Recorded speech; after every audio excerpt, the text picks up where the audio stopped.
Salve família! Tudo tranquilo com vocês? Hoje nós estamos aqui para começar mais uma das nossas aulas de criar jogos. E nessa aula de hoje a gente vai entrar numa questão muito importante na programação. E para introduzir essa questão, eu tenho uma pergunta para vocês.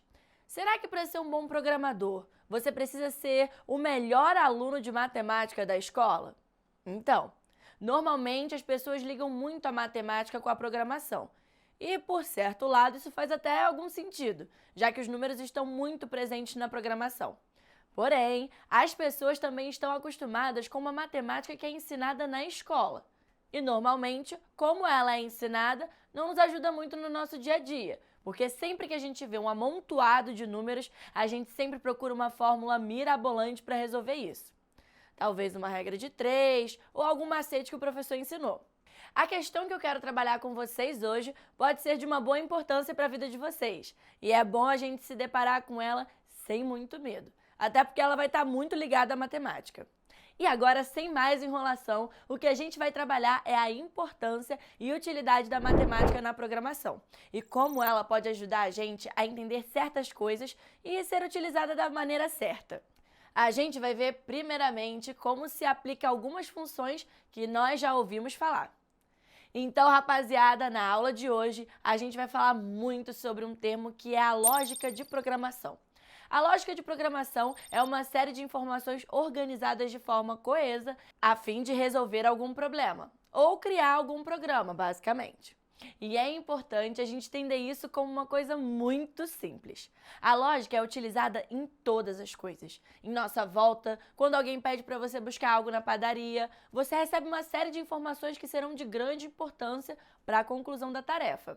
E quando a gente precisar falar algo para o nosso computador fazer, a gente vai usar desse mesmo meio para alcançar nosso objetivo. Então, com isso, vocês vão deixar de ir buscar as coisas na padaria e vão mandar o seu computador fazer todo esse caminho para você. Não. Infelizmente, o seu computador não vai buscar o pão para você tomar café.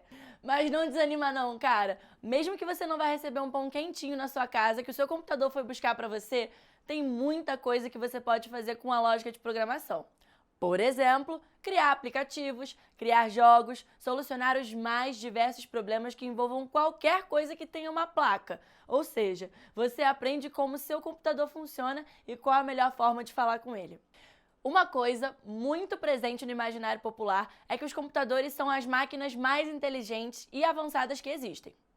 Moçada, mas não é bem assim que as coisas são na realidade. Como programadores, agora nós vamos entender o computador como a máquina mais simples que existe. E é como se ela fosse uma continuação da nossa imaginação. Muito louco pensar nisso, né? Mas não é para tanto. A verdade é que o computador é uma simples máquina que obedece os nossos comandos. Para você ter ideia, todas as coisas que você vê na telinha, alguém escreveu o passo a passo de como isso deveria aparecer na sua tela, utilizando alguma forma de escrever uma lista de afazeres para o computador. Alguém usou da ordem que a lógica de programação tem para falar com o computador e o que ele tem que fazer, como ele deveria fazer em cada botão que você utiliza no dia a dia. Agora, então, para acabar com qualquer sombra de dúvida, eu vou falar para vocês uma boa definição da lógica aplicada. Para eu falar qualquer coisa para vocês entenderem, eu tenho que colocar as palavras em uma certa ordem. E essa ordem, se não estiver correta, vocês podem entender muitas coisas diferentes, com a mesma frase. E isso torna a mensagem ruim. Lembrando que estamos falando de uma linguagem objetiva. Agora, um outro fator importante é que quando eu falo com vocês qualquer coisa, eu estou usando um idioma, que no caso aqui é o português, que é um idioma que nós temos em comum. É importante a gente ter ideia disso porque o computador, mesmo aceitando todos os idiomas, quando a gente for dar alguma tarefa para ele, a gente vai usar a linguagem de programação, que se adeque à mensagem que a gente quer passar. Ou seja, é como se fosse em qual idioma cibernético a gente vai falar. E existe uma grande diversidade de linguagens. Agora que a gente falou tanto dessa lógica de programação e das linguagens de programação, deve ter ficado uma pergunta em aberto.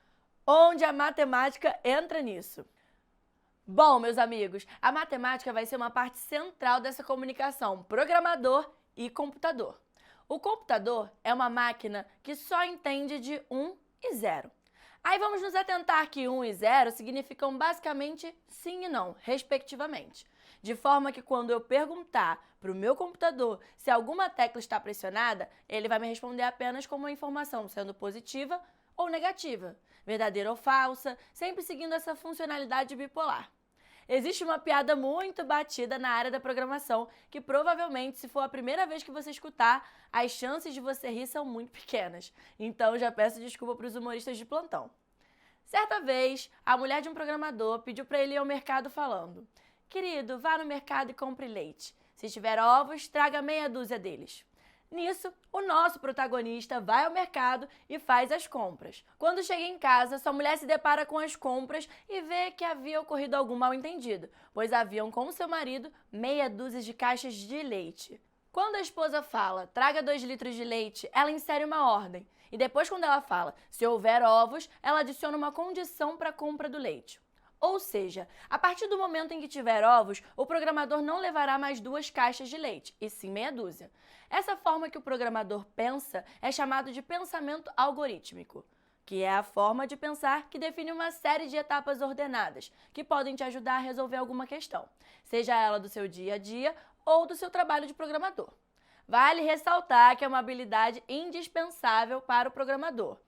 Na prática, essa forma de se pensar pode ser aplicada para resolver qualquer problema. Efetivamente, ela consiste em entender as etapas do processo ou questão que estamos deparados e buscar formas para a solução que sejam de acordo com o próprio processo ou questão. Para ficar mais fácil, aqui vai mais um exemplo. Quando estamos lavando louça, normalmente a gente faz tudo muito no automático, mas existe uma série de ações que executamos, tipo pegar a esponja, ligar a torneira, passar sabão na esponja, molhar a esponja, pegar um prato, molhar o prato e por assim vai. Essa sequência de ações tem uma lógica por trás dela, e a gente só entende isso porque o pensamento algorítmico, mesmo que tenha esse nome tão amedrontador, é uma coisa que nós utilizamos muito para resolver situações e executar tarefas. Agora que vimos que a gente já tem essa skill tão importante, o que a gente precisa fazer é utilizar ela para treinar ao máximo. E para fazer isso, a gente pode usar a própria matemática que a gente estava falando mais cedo. Ela não é esse monstro todo que a gente imagina. A partir do pensamento algorítmico, a gente pode tentar entender o funcionamento de cada fórmula. E aí sim, a gente tenta aplicar ela em alguma coisa. E eu já adianto que a gente nem vai precisar de continha, muito menos de macete. Vocês lembram do plano cartesiano? Na escola, ele estava muito associado a algumas parábolas e a equações. Mas eu sinceramente não acho que esses números me ajudaram a entender o funcionamento. Sorte de vocês que já criaram uma forma de explicar isso em sala de aula. Como a gente pode ver o plano cartesiano aqui, ele tem várias repartições e tem essa cruz no meio. Essas separações que tem aqui são como se fossem as coordenadas do jogo de batalha naval. Como esse é das antigas, eu não sei se vocês vão saber, mas como aqui a produção é de ponta, temos uma imagem diretamente dos museus dos jogos de tabuleiro. Nesse jogo aqui, por meio das coordenadas, a gente tenta acertar os barcos dos oponentes. No plano cartesiano, a gente tem alguns valores que vão definir essas coordenadas. E aqui a gente vai encontrar aquelas letras que dão medo, x e y. O x vai estar sinalizando os quadrados dispostos na horizontal. Ou seja, para se movimentar no plano cartesiano para os lados, nós iremos usar os valores de x, sendo assim x1, o primeiro quadrado desde o ponto zero de nossa cruz, que é representado pelo meio da cruz, que anda para a direita e como plano tem os valores positivos e negativos, x menos 1. Seria o quadrado que andaríamos para a esquerda.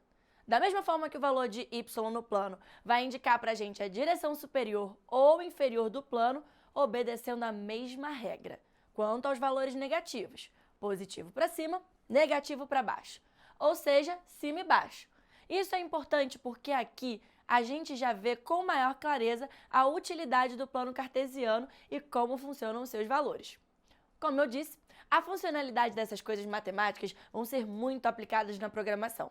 Porém, não é necessário você resolver uma equação para isso. Essa parte de cálculos e números a gente já vai deixar para o computador. Mas para a gente falar o que o computador vai fazer, independente da linguagem de programação, é necessário que a gente também conheça o funcionamento dessas fórmulas e sistemas. Pois quando a gente pedir para um personagem se deslocar de um canto a outro da tela, O nosso computador estará vendo as informações integralmente por cálculos matemáticos, e o plano cartesiano vai ser o que ele vai usar para assumir o que é lado direito ou esquerdo, e também onde está em cima ou embaixo. Uma outra aplicação que esse plano cartesiano pode ter na construção de jogos é quando a gente pensa em um mapa de um mundo aberto. Um jogo que tem um formato de mundo que pode nos ajudar a idealizar isso é o famoso The Legend of Zelda, A Link to the Past, 1991. O mapa desse jogo tem um pixel art que traz muito aquele conceito bem retrô dos jogos antigos, e é muito bonito e agradável aos olhos. Mas como aqui a gente está falando de programação, vamos pensar como foi arquitetado o programa desse jogo. O plano cartesiano, nesse caso, vai representar o mapa do jogo, e quando o nosso personagem passa de um certo ponto de X, sendo ele positivo ou negativo, que costuma estar na borda da tela do nosso personagem, passa para uma outra parte do mapa. Isso é possível com a utilização de algumas variáveis, que quando o valor de x ou y ultrapassarem o valor pré-estabelecido no código da programação, o cenário vai mudar para a próxima tela. Como eu falei das variáveis, eu ainda não havia explicado isso. Queria pedir para vocês se atentarem nesse conceito, porque ele pode dizer o que é um dos pilares da programação. Uma variável é, na programação, uma palavra que vai receber um valor que varia dependendo das informações que foram adicionadas no decorrer do funcionamento do código. E como o nome diz, esse valor que será adicionado é variável. Por exemplo, quando eu falo que se meu personagem ultrapassar determinado valor de x ou y, eu vou precisar atribuir esse valor a uma variável que vai contar menos 2x, que seria para o caso de uma segunda tela de mapa, à esquerda, de onde o meu personagem iniciou, e isso também serviria para todas as outras direções que respeitarem os valores no plano cartesiano. Acho que até aqui a nossa aula teve bastante informação importante, mas ainda tem uma coisa, mais especificamente um programa que eu gostaria de apresentar para vocês nesse nosso finalzinho. O Scratch, que é um programa que, de forma muito simples, deixa a gente colocar a mão na massa e trabalhar um pouco com a lógica de programação. Tendo isso em vista, gostaria de propor que vocês entrassem no site do aplicativo e testassem a plataforma, de forma que façam um personagem que aparece inicialmente consiga andar para a esquerda e para a direita, quando você pressionar alguma tecla específica. Pode ficar tranquilo que na próxima aula a gente vai se aprofundar um pouco mais no Scratch e todas as funções dele. Então, pessoal, é sempre uma honra estar aqui com vocês, contribuindo com o conhecimento que eu tenho. Mas, infelizmente, a gente já está chegando no final de mais uma aula nossa. Muito obrigada a todos que estão aqui e até a próxima!